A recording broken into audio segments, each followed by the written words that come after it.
جب تم کسی چیز کو چھوڑ دیتے ہو تو وہ مرجھا جاتی ہے، لیکن جب تم قرآن کو چھوڑ دیتے ہو تو تم خود مرجھا جاتے ہو۔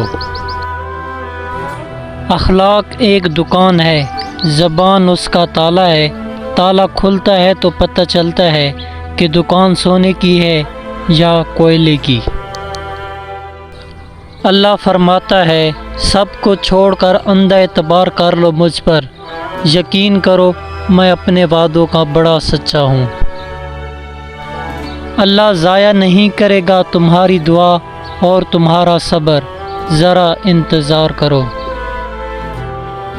خوش رہا کرو کیونکہ پریشان ہونے سے کل کی مشکل دور نہیں ہوتی، بلکہ آج کا سکون بھی چلا جاتا ہے، اور یہ زندگی بہت مختصر ہے۔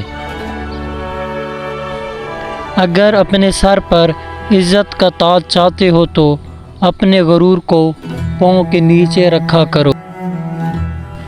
جب اللہ دینے پر آتا ہے تو وہ بھی دے دیتا ہے جس کا ملنا تمہیں دعاؤں سے بھی ممکن نہیں لگتا۔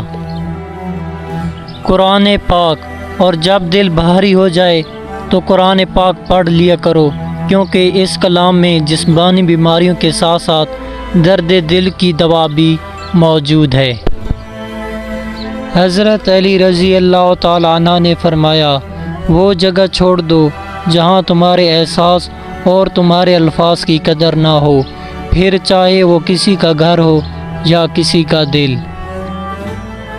نبی اکرم صلی اللہ علیہ وآلہ وسلم نے فرمایا، تم اللہ کی طرف رجوع کرنے کے لیے قرآن سے بھر کر کوئی اور ذریعہ نہیں پا سکتے۔